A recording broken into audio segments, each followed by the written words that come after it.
하나님의 말씀 요한복음 14장 1절부터 7절 말씀입니다. 너희는 마음에 근심하지 말라. 하나님을 믿으니 또 나를 믿으라. 내 아버지 집에 거할 곳이 많도다. 그렇지 않으면 너희에게 일렀으리라. 내가 너희를 위하여 거처를 예비하러 가노니 가서 너희를 위하여 거처를 예비하면 내가 다시 와서 너희를 내게로 영접하여 나 있는 곳에 너희도 있게 하리라. 내가 어디로 가든지 그 길을 너희가 아느니라. 도마가 이르되 주여 주께서 어디로 가시는지 우리가 알지 못하거늘 그 길을 어찌 알겠사옵나이까. 예수께서 이르시되 내가 곧 길이요 진리요 생명이니 나로 말미암지 않고는 아버지께로 올 자가 없느니라. 너희가 나를 알았더라면 내 아버지도 알았으리로다. 이제부터는 너희가 그를 알았고 또 보았느니라. 아멘.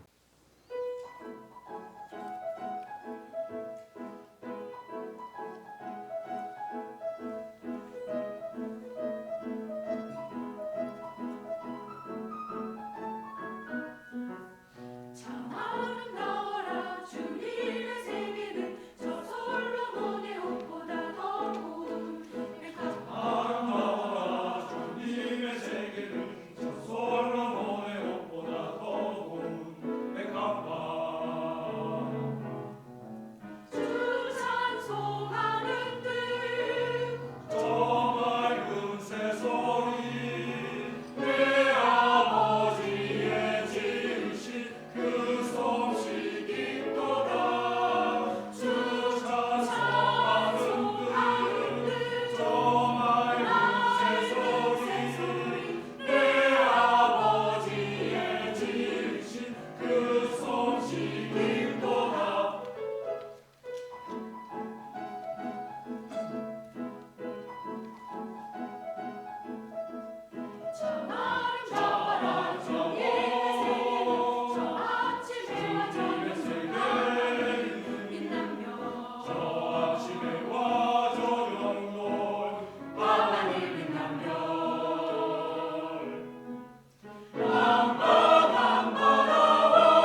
길 되신 주님에 대해서 말씀 은혜를 나누고자 합니다.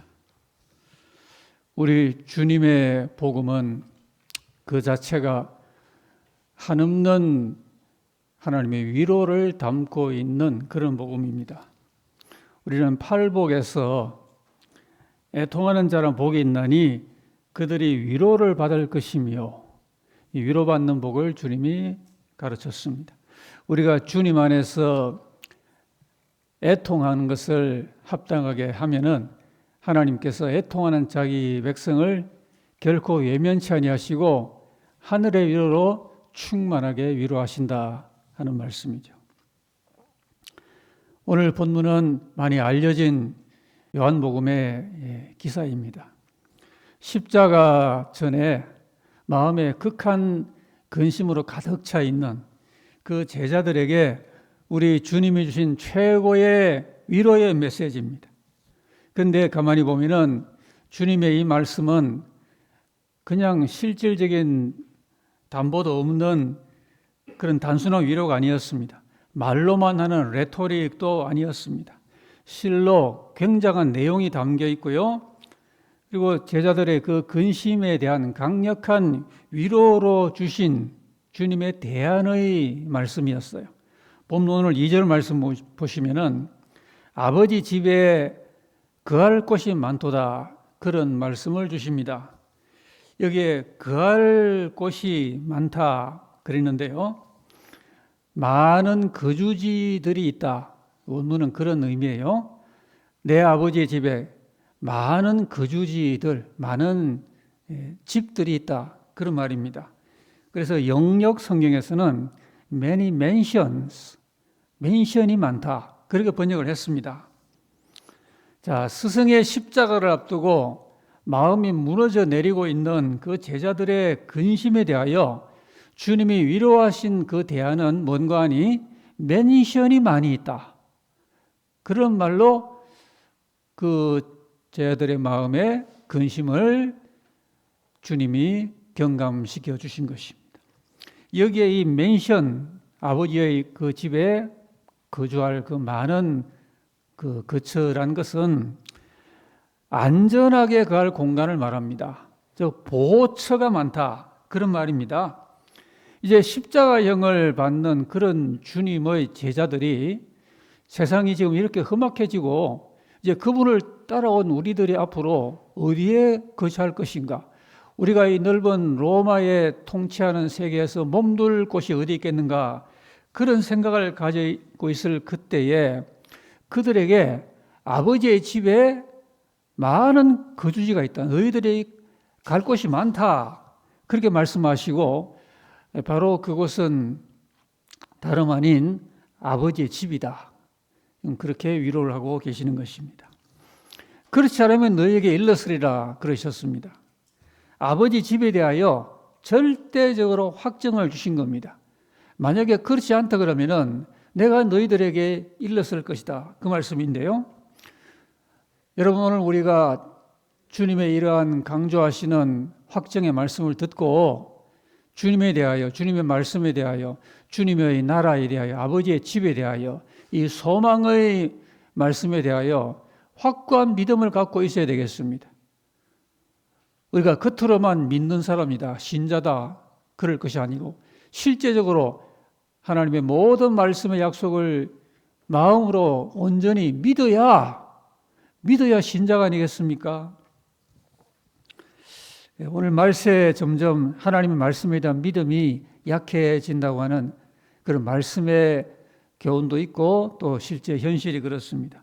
미국의 성인들 가운데, 그래도 미국은 어쨌든 기독교 국가니까 4분의 3이 75%가 천국이 존재한다고 믿고 있다 그럽니다. 상당히 높은 비율이라 볼 수가 있는데, 근데 그 75%가 그렇습니다. 그저 천국이 있겠지, 정말로 천국에 대한 그 믿음이 자기 인생을 좌우할 정도로 삶을 실어서 믿고 있는 비율은 아마 그 4분의 3보다 훨씬 낮을 것입니다. 여러분, 사람은 자기가 믿고 있는 것과 행동하는 것이 그렇게 잘 일치하지 않는 경향이 있어요. 오늘 현대인들은 무엇을 믿어도 온 마음으로 믿지 않는 그런 경향도 있는 것 같습니다. 그래서 주님께서도 지금 아버지 집에 대하여 제 아들에게 강한 확인을 해주십니다. 아버지의 집에 과연 그런 맨션이 많지가 않다면 내가 어떻게 처소를 예배하러 간다고 말하겠느냐 그 말입니다. 아주 확실하다 그런 말씀을 확정을 해주십니다. 오늘 사람들은 이 세상에서 세상 거주지들에 대하여 투자를 하기도 하고요. 심지어는 투기까지 하는 그런 모습도 없지 아니한데 오늘 주님이 본문에 말씀하는 이 아버지의 집, 이 아버지의 집은 지구상의 어떤 극초하급 맨션과도 비교 불허하는 우주 최고의 저택인 것입니다. 그런 아버지 집이 바로 너희들에게 있다. 그렇지 않으면 내가 너희들에게 일렀을 것이다. 그렇지 않으면 내가 어떻게 아버지의 집을 향해 가면서 너희를 위하여 예비하러 간다고 그렇게 말할 수가 있겠느냐. 주님은 이렇게 강력하게 확정을 하시면서 이제 아버지의 집과 관련된 중요한 사실을 밝혀주고 계십니다. 첫째는 주님은 성천의 목적에 관한 말씀입니다. 주님께서 이제 조만간 십자가를 지시고 부활하고 승천을 하십니다. 우리가 사도신경에 늘 암송합니다.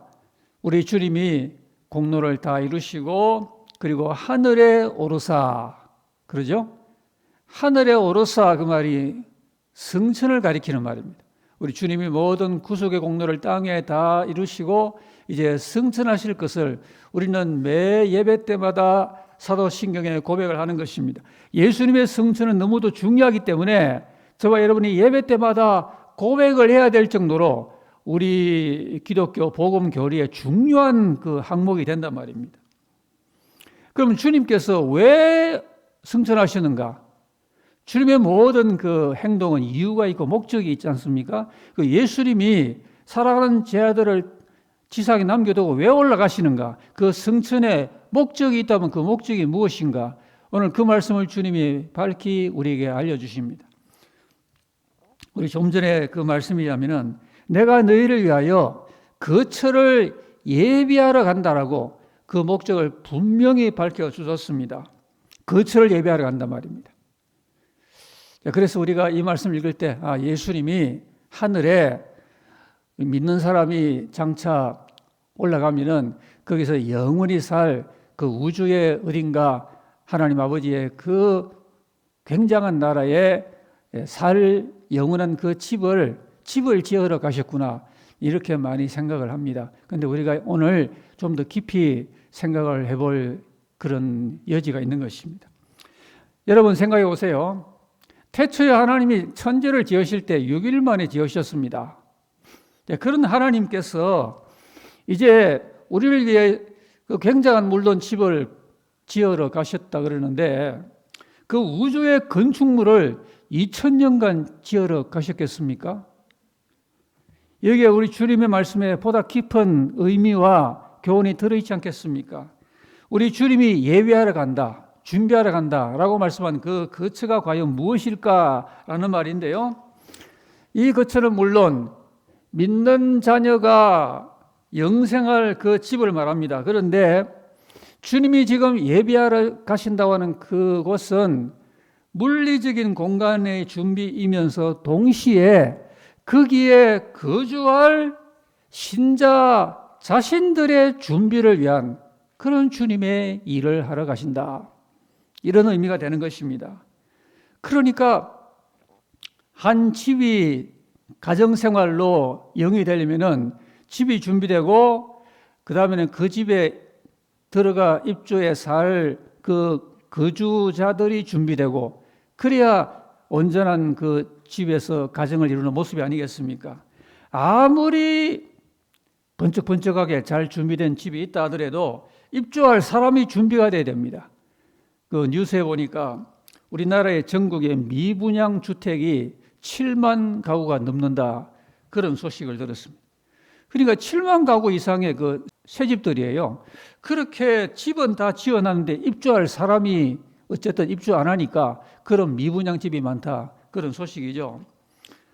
자, 하늘에 황홀한 맨션이 다 완공이 됐다 하더라도 거기 들어가 살 거주자가 준비가 안 됐다면 어떻게 입주하겠습니까?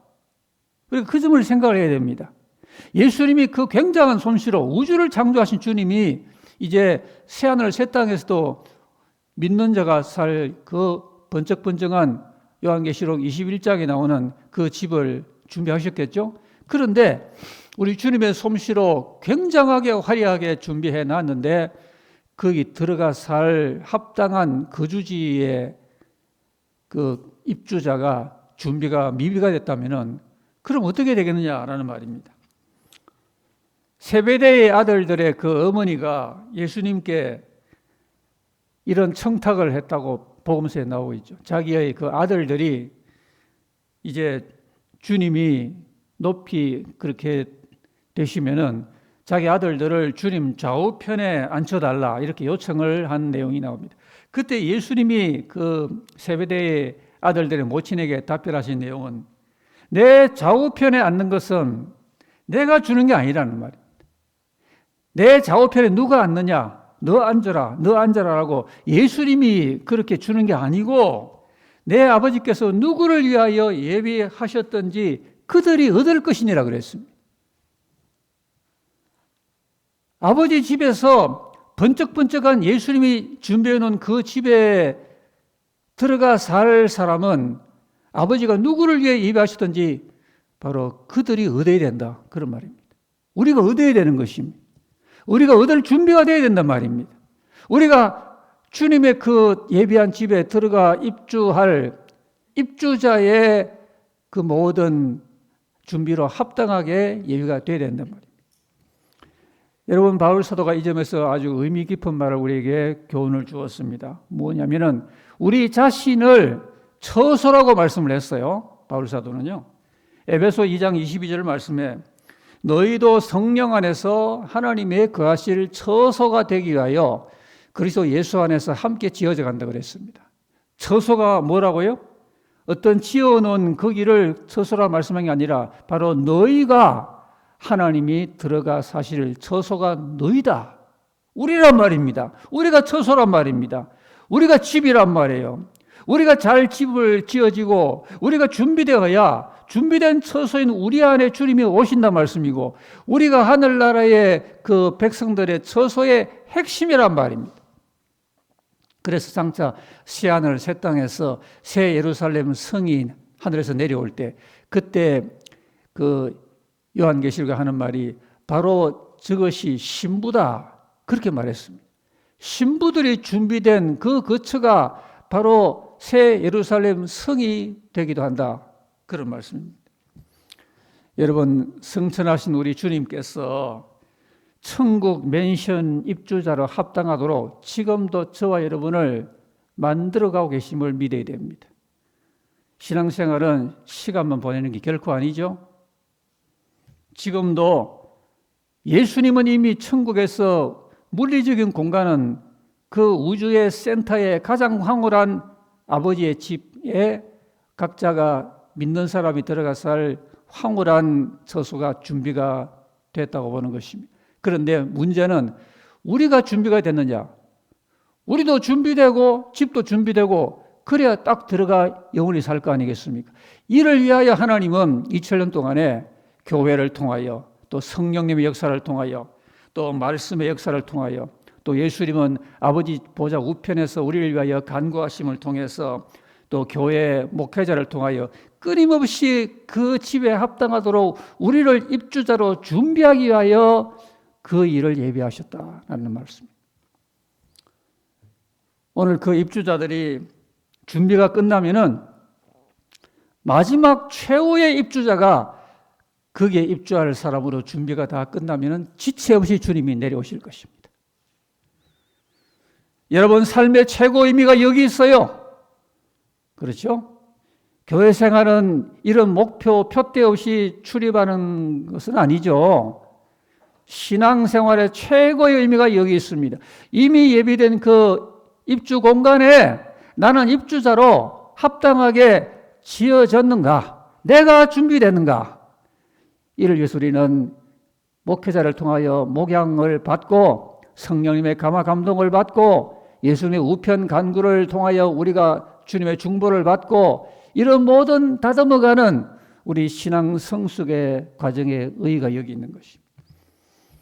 지상의 억만장자가 되려 하지 마십시오. 천국의 맨션 입주자로 합당하도록 모두가 준비가 될 수 있도록 우리가 여기에 우리 남은 장래의 삶의 의미를 두어야 되겠습니다. 주님은 승천의 목적을 이렇게 밝히셨고요. 그리고는 이제 재림에 대하여 밝혀주십니다. 주님께서 매우 중요한 말씀을 이어서 확정해 주십니다. 본문 3절 말씀에 가서 너희를 위해서 거처를 예비하면은 그 다음에는 예비한 다음에 뭘 하시다 그랬습니까? 내가 다시 오겠다 그러셨습니다. 우리가 여기서 우리 주님의 다시 오심, 이 재림에 대하여 명확한 이해와 깨달음과 인식과 확신을 가져야 되겠습니다. 내가 다시 오겠다. 이게 미래적인 그런 행위 같은데요. 근데 원문에 보면은 현재형으로 되어 있습니다. 그래서 내가 다시 올 것이다 라고 하는 시제가 아니라 내가 다시 온다라고 현재형이에요. 여기에 중요한 의미가 담겨 있습니다. 이 현재형이란 말은 주님의 다시 오심이 미래에 그래 고착된 게 아니라 현재와 바로 연결되어 있는 현재적 미래라 하는 말입니다. 여러분, 우리 주님의 재림의 그 타이밍은 현재적 미래예요. 오늘 크리스찬들 가운데는 예수님이 다시 오시는데 한 1000만 년 후에는 오신다 이런 생각을 갖고 있는 분이 없는지 모르겠습니다.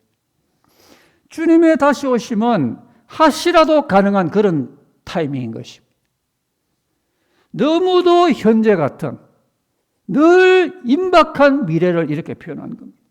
그러므로 주님의 재림은 오랜 후의 미래가 아닙니다. 현재적 미래인 것입니다. 우리는 모릅니다. 아들도 모르십니다. 아버지만 아십니다. 그 말은 하나님 아버지의 그 마음에 있으신 주님의 그 타이밍은 하시라도 이루어질 수 있다는 그런 영적인 타이밍의 의미를 말하는 것입니다. 그리고 내가 다시 와서 너희를 내게로 영접하겠다 그랬습니다. 이 굉장히 중요한 의미가 담겨 있습니다. 영접한다는 이 말은 받아들인다라는 그런 의미의 원문의 단어입니다. 내가 너희를 받아들인다. 이 받아들인다는 말이 구원한다는 말이에요. 여러분, 구원은 우리가 예수님 처음 믿을 때 그때 주님의 구원의 품속으로 들어가는 그런 구원이 있고요. 그리고 그 과정으로 우리 일평생 이루어가는 구원이 있고, 그리고 마지막에 주님 우리를 받아주시는 그런 구원이 있는 것입니다. 이런 현재적 그리고 지속적인 그리고 종말적 완성적인 이런 구원의 의미가 전부 합해져서 우리의 구원의 완성을 보는 것입니다.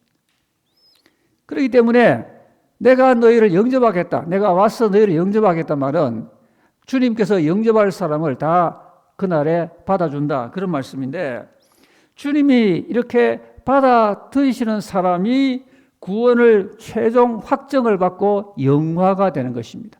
영화된다 그렇게 말합니다. 글로리파이 된다, 영화된다. 우리가 하나님께 영광을 돌리죠. 글로리파이라고 그러는데, 그런데 우리 자신이 그날에 우리도 주님의 은혜로 구원이 완성되는 순간을 교리적으로 영화라고 말합니다. 구원 역사의 완성이죠. 그때 주님이 자기 사람들을 영화시켜서 취하여 가시는 주님의 구원의 행위를 가리키는 말입니다. 여기에 영접한다, 내가 다시 와서 내 자녀를 영접한다고 말한 이 말씀이 마태복음에는 같은 단어가 뭐라고 번역이 되냐면은 데려간다라고 되어 있습니다. 원문은 같은 단어입니다. 영접한다, 데려간다 말입니다. 주님이 그날에 데려갈 사람을 데려가는 그 영화의 완성적인 구원을 말하는 것입니다. 주님은 왜 오십니까? 데려갈 자기 사람을 데려가려고 오시는 것입니다. 마태 24장 39절 이하를 보면은 인자의 임함도 이와 같으리라. 그때 두 사람이 밭에 있음에 한 사람은 데려감을 당하고 한 사람은 버려둠을 당할 것이고, 두 여자가 맷돌을 하고 있는데 한 사람은 데려감을 당하고 한 사람은 버려둠을 당한다 그랬습니다. 맷돌을 집에서 갈든지 아니면 밭에서 일하든지 간에 그 중에 데려갈 한 사람은 주님이 데려간다. 맷돌질하는 집에 있는 두 여자 가운데 데려갈 사람을 주님이 데려간다라고 하는 그 말이 파라람바노라는 원어인데요. 이 말이 오늘 본문에서 내가 다시 와서 그 사람을 영접한다는 말과 같은 단어인 것입니다. 데려가는 것입니다. 그때 사람들이 어디에 있든 간에 전부 다가 아니고 데려갈 사람을 주님이 데려가는 결정적인 구원 완성의 행위를 이 단어로 표현한 것입니다. 여러분, 주님의 공중 재림시에 이 일이 일어나는 것입니다. 먼저 죽었던 성도는 부활하고요, 살아있는 성도는 구름 속에 공중으로 끌어올리시는 구원 역사를 말하는 것입니다. 한순간의 일입니다. 구원은 이런 역동적인 역사예요. 이 데려감을 입기 위하여 준비되셔야 됩니다. 이것이 마지막 시대 최대의 관건입니다. 그날 그 순간에 예수님이 나를 영접하여 나를 데려가실 확신이 나는 있는가? 주님의 이 구원의 완성적인 그 역사를 우리가 이것을 소망해야 됩니다. 그리고 소망이라는 단어를 교회에서 너무 잦게 쓰면 안 돼요. 그러면 진짜 소망이 의미가 희석되는 겁니다. 이게 바로 소망입니다. 그날에 주님이 오시는 순간에 나를 사람들 가운데 데려가시는 이 일의 소망을 우리가 둘 때 진정한 소망의 사람이 돼. 그리고 그는 나 있는 곳에 너희도 있게 하겠다 그랬습니다. 여기 나 있는 곳이 바로 지금 주님이 데려가시는 이 사람이 인도를 받는 아버지 집을 말하는 것입니다. 주님이 계시는 그곳 아버지 집에 데려가겠단 말입니다. 새 하늘과 새 땅, 그 중에서도 새 예루살렘 성을 가리킵니다. 데살로니가전서 4장 17절에 그 후에 우리 살아남은 자들도 그들과 함께 구름 속으로 끌어올려 공중에서 주를 영접하게 하시리니 그래야 우리가 항상 주와 함께 있으리라. 주님이 데려간 그 사람들이 주님과 함께 항상 같이 있는 것입니다. 바로 주님이 재림하셔서 이 역사를 이루실 것을 오늘 본문에서 우리에게 함축적으로 확약을 해주시는 것입니다. 주님은 이 일을 하시려고 재림하시는 것입니다. 우리가 무엇보다도 완전한 재림의 징조가 세상 가운데 이런 점점 더 아주 짙어지고 있는 이런 때에 우리의 소망과 또 대비하는 삶을 잘 살아야 되겠습니다. 신앙생활 뜻없이 하지 마시고 표대 없이 하지 마시고 분명한 믿음, 분명한 소망 가운데 우리의 삶의 또 신앙의 모든 과정을 이뤄나가야 되겠습니다. 그리고 주님께서 이렇게 이 복음을 밝히신 다음에 중요한 말씀을 또 한 가지를 더 하여 주십니다. 4절 말씀에 어디로 가든지 그 길을 너희가 아느니라. 예, 그런 말씀하십니다. 자, 지금까지 이제 주님이 성천의 목적을 이렇게 밝혀주시고요. 그리고 재림하여 그 일을 이루실 것을 말씀을 한 다음에 이제 주님이 그 길을 말씀을 하시는 겁니다. 그런데 말씀하기를 제자들 너희들이 내가 가는 그 길을 어디로 가는지 너희가 안다. 그런 말씀을 하셔요. 십자가를 통하여 주님이 죽으시면 그 다음에는 우리는 어떻게 되나? 우리는 이 로마의 치하에서 앞으로 어떻게 살아가지? 걱정근심이 가득한 그런 사람들, 제자들에게 예수님이 대뜸 이 말씀하시는 거예요. 너희는 이미 안다. 너희가 아느니라 말은 완료형으로 되어 있는데 너희가 이미 안다는 말입니다. 너희가 알고 있다는 말입니다. 바로 내가 어디로 가는지 그 길을 곰곰이 생각해 봐라. 그 길을 너희가 알고 있다. 내가 너희들에게 이미 과거에 이 말을 많이 했다. 그러니 생각해 보면 알 수 있다. 너희는 알고 있는 사람들이다. 그런 말씀인데요. 사람이 살다가 당황하거나 근심하면은 아는 것도 잊어버립니다. 이 슬픔 가운데 근심 가운데 주님이 평소에 한 3년간 일러준 그 교훈의 말씀을 많이 잊어버린 상태에 있는 거예요. 그래서 주님께서 그동안 주님의 그 말씀을 곰곰이 회상하고 기억을 해보면은 이제 근심을 하고 있을 게 아니라 앞으로의 길을 너희가 이미 알고 있고 너희 기억 속에 있으니 이미 너희는 확인할 수 있느니라, 그 말씀을 지금 하십니다. 주님은 자기의 제자들이 그 길을 안다라는 이런 당위적인 말씀을 하세요. 오늘 예배하는 저와 여러분이 주님의 그 길을 알고 계십니까? 주님은 알 거다도 아니에요. 이미 너희가 안다. 그 길은 너희가 안다. 세상은 몰라도 예수 믿는 너희는 그 길을 아느니라. 알아야 나의 제자니라. 그 말씀을 하시는 거예요. 여기에 그 길이란 말은 정관사가 붙어 있는 the way예요. 그냥 길이 아니, 세상에 많은 길이 아니라 유일한 바로 그 길, 아버지께로 가는 그 길, 성철하신 주님이 목적하신 그 목적지로 나가는 그 길, 재림하셔서 완성하실 그 완성을 표대로 나가는 그 길을 너희는 안다. 너희가 모르면 어떻게 나의 제자가 되겠느냐. 이런 말씀을 하여 주십니다. 주님의 이 말씀은 두 가지 그 원근법적인 의미가 두 가지가 있는데요. 먼저는 아버지 집으로 가는 미래 소망의 길입니다. 주님은 우리에게 그 길의 원대한 그 목표와 향방을 이미 말씀 가운데 알려주셔서 그 미래 소망의 그 길을 주님의 사람들은 알아야 된다. 너희는 이미 알고 있느니라. 신자가 되어서 제자가 되어서 세상은 모른다 하더라도 너희는 모르면 되겠느냐. 그 길을 이미 너희는 아느니라. 미래 소망의 길을 말씀하는 것입니다. 마치 서울에서 부산으로 어떤 아이가 기차를 타고 가야 되는데 어른이 그 아이에게 서울역으로 가서 기차를 타서 부산역으로 이렇게 가라라고 그렇게 자상하게 일러주던 주님이 그 미래의 소망의 처소를 향하여 가는 그 길은 이미 내가 너희들에게 다 일러줬다. 너희는 이미 알고 또 알아야 된다. 이제 그렇게 말씀을 하셔요. 여러분, 교회는 바로 이 점에서 신앙적인 탁월한 경쟁력을 가지고 있어야 됩니다. 세상이 우리 신자들보다 굉장한 많은 이 세상적인 지식과 정보, 요즘 AI 시대 별 것들을 첨단의 문화 그런 세상의 지혜로 앞서가겠죠. 우리 신자들이 다 그런 거 앞서갈 수도 없고요. 또 그럴 필요가 없어요. 그러나 우리는 그 길을 아는 것은 남과 달라야 됩니다. 주님은 자기 제자가 인생의 길, 우리의 궁극적인 표대, 우리가 이전에 어디서 와서 왜 사는지, 그래서 어디로 가는지 그 길을 주님은 완료형으로 이미 너희는 안다라고 말씀을 했는데, 우리 신자들이 오늘 교회가 성경 말씀을 우리의 영원한 바이블로 삼고 있는 우리들은 이런 주님의 길, 이런 천국의 길, 이런 인생 길을 우리가 알아야 되겠죠.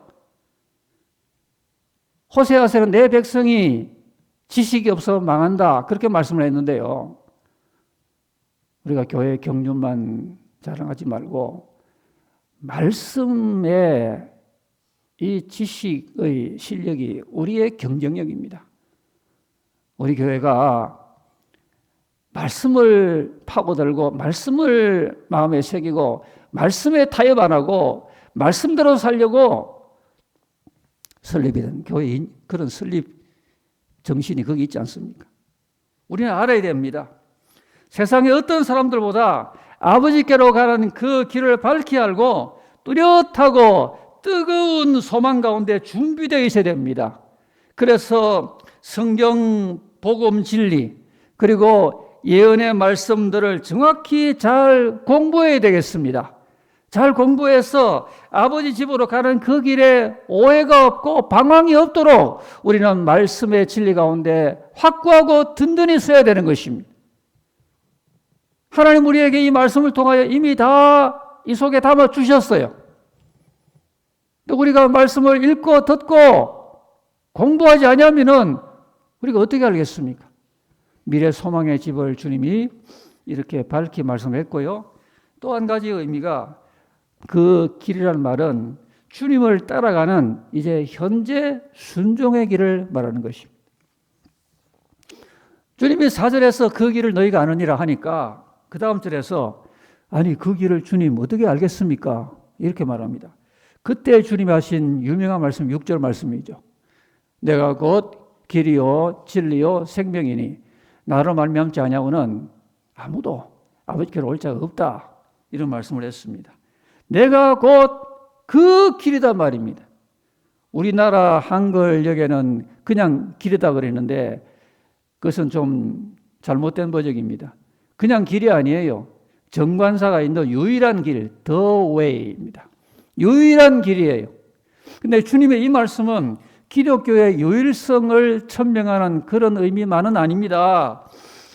여러분, 주님이 바로 내가 그 길이다 라고 하는 것은 주님 자신이 바로 그 길이라는 뜻과 더불어서 주님이 친히 본을 보이며 걸어가신 그 길이란 말입니다.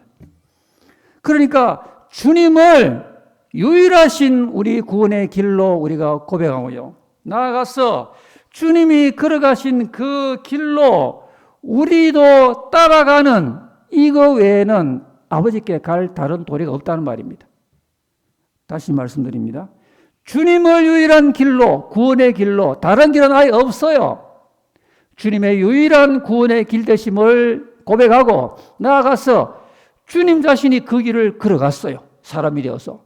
주님이 걸어간 그 길로 우리도 따라 걷지 아니하면 아버지께 갈 다른 길의 방법은 없다는 말입니다.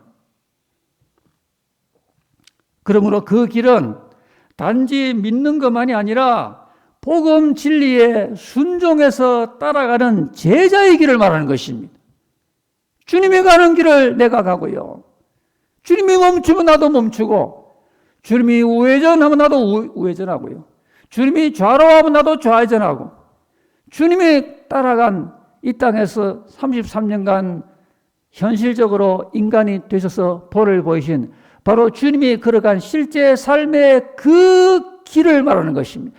우리 주님이 걸어간 그 길도 참으로 독보적인 유일한 하나님의 독생자의 삶의 길이었습니다. 너희도 내가 걸어가는, 내가 본을 보인 이 길을 따라올래? 라고 물으시는 겁니다.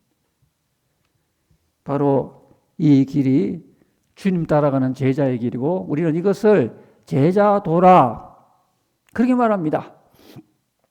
주님이 걸어간 그 길에 모든 진리도 조명이 되고 그 길에 자유가 있고 생명이 있기 때문에 그러므로 주님을 모시고 주님을 따라갈 때 우리에게 우리 삶도 그 길이 나타나고 그것이 우리에게 생명이 되고 우리에게 진리로 조명이 되는 것입니다. 그러므로 우리는 이 주님이 걸어간 그 제자의 도를 순종하는 이 순종의 삶에서 타협하지 말아야 됩니다. 이 길만이 주님이 아버지께 가는 유일한 길이라고 말했기 때문에 설사 우리가 평생을 교회를 출입했다 하더라도 내 인생 길이 주님이 걸어간 그 길로 따라가는 아버지 집으로 가는 그 길로 내 삶이 받쳐지지 아니하면은 어떻게 아버지 집으로 갈 수 있겠습니까? 오늘 이것이 현대 교회의 최대의 문제가 되고 있습니다. 오늘 많은 크리스찬들이 주님을 삶에서 순종하여 따를 의지가 약하고 부족합니다. 따라가는 실천이 약해요. 따라가야 복을 받을 텐데 늘 평소에 따라가는 그 정도 따라가다가 그만두는 겁니다. 안 따라가는 겁니다. 그래서 아버지 집으로 가시겠습니까? 일제시대 먼저 믿었던 우리 믿음의 선진들은 그렇게 예수 안 믿었어요. 죽으나 살아 영문 밖에 주님을 향하여 주님을 따라갔어요. 그게 아버지의 집임을, 그 집으로 가는 길임을 믿으셔야 됩니다. 주님이 재림하셔서 우리를 데려가실 그 주님의 복된 백성으로 우리가 준비되고요. 그리고 갈 길을 밝히 보여 앞서 나가신 우리 주님을 나도 뒤따라가는 그 길이, 그 제자도가 다른 길이 없는 유일한 아버지 집으로 가는 길이 되는 것입니다. 오늘 예수님께서 본을 보이신 이 생명의 길로 뒤도 돌아보지 말고 좌록으로 치우치지 말고 영원한 생명과 영적 축복과 환희가 넘치는 그 길로 단호하게 주의 날까지 길을 걸어가는 신앙과 소망의 승리자가 되시기를 주의 이름으로 기원합니다.